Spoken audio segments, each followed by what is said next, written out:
हम जैसे हम बात कर रहे हैं इस दौरान कि हो सकता है ज़िंदगी कुछ और देना चाहती हो।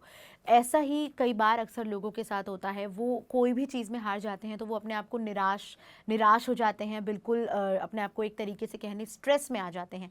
लेकिन ये कैसे इस चीज़ पर बिलीव करा जाए और बच्चों को एक पेरेंट बिलीव करवा सकता है कि जो होता है वो अच्छे के लिए होता है, या फिर आप अगर जो भी सोल प्लान आप कर रहे हैं होगा वही जो लिखा होगा, जो सोल प्लान करके आया हो गया। देखो, जब कोई बच्चा या कोई ह्यूमन बीइंग या कोई छोटा बच्चा कोई कब कुछ हारता है ना, वो डेफिनेटली वो और सीखता है, उसके अंदर और एक डिटर्मिनेशन बढ़ता है अगर वो उसको पॉजिटिवली ले तो, है ना, कि नहीं मैं अभी इसको करके ही दिखा, उसके अंदर जो जिदपन है ना वो निकल कर आता है ना, अगर वो उसको समझ पाया तो। अगर नहीं समझ पाया तो डेफिनेटली वो जाएगा, नीचे जाएगा।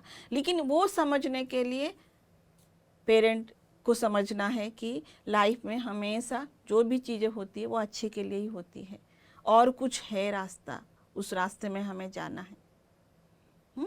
एंड फेल्यूर के टाइम में अगर आपने पेशेंस रखा, वो पेशेंस आपको आगे जाके डेफिनेटली काम में आता है।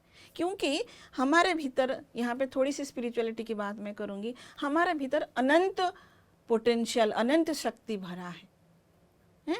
वो शक्ति को आप कैसे जानोगे? जब कोई चीज़ आप नहीं कर पा रहे हो लेकिन उसको करने की कोशिश करते हो, जब कोशिश करते हो ना, तभी आपकी जो अंदर की जो शक्ति है वो एक्टिवेट होता है ना। अगर आप अपने आप को इतना मान लिए तो ऑटोमेटिकली आप उसमें लिमिट होके रह जाओगे।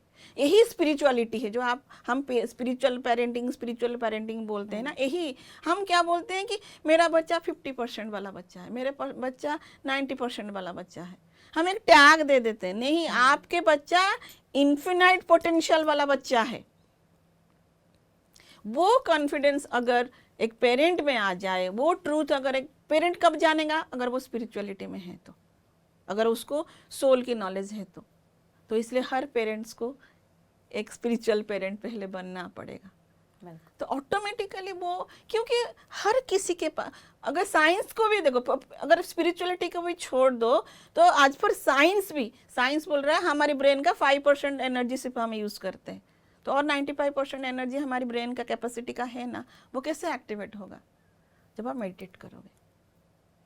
साइंस भी वही बोल रहा है, स्पिरिचुअलिटी भी वही बोल रहा है, लेकिन हम जो टैग, सोशल का टैग लगा के बैठे, वो टैग से हट के ट्रूथ पे आए, एंड लाइफ में कोई चीज़ एक अचीव करना है, उस बाउंड्री से भी बाहर आए कि लाइफ में अचीवमेंट, सक्सेस का क्या कोई पर्टिकुलर डेफिनेशन है? आप कितना भी आगे जाओ तो वो अनंत यात्रा है ना। बच्चा जो कर रहा है उसको वो एंजॉय करे। मैं फिर से वही बात दोहराऊंगी, बच्चा जो कर रहा है उसको एंजॉय के साथ करे, उसको एक्सपीरियंस के साथ करे, उसको लर्निंग के साथ करे, तो ऑटोमेटिकली वो हमेशा लाइफ में ग्रो ही करेगा, उसका ग्रोथ ही होगा हमेशा। एंड कोई पर्टिकुलर प्लेस में ना खड़ा करके वो हमेशा आगे ही बढ़ेगा।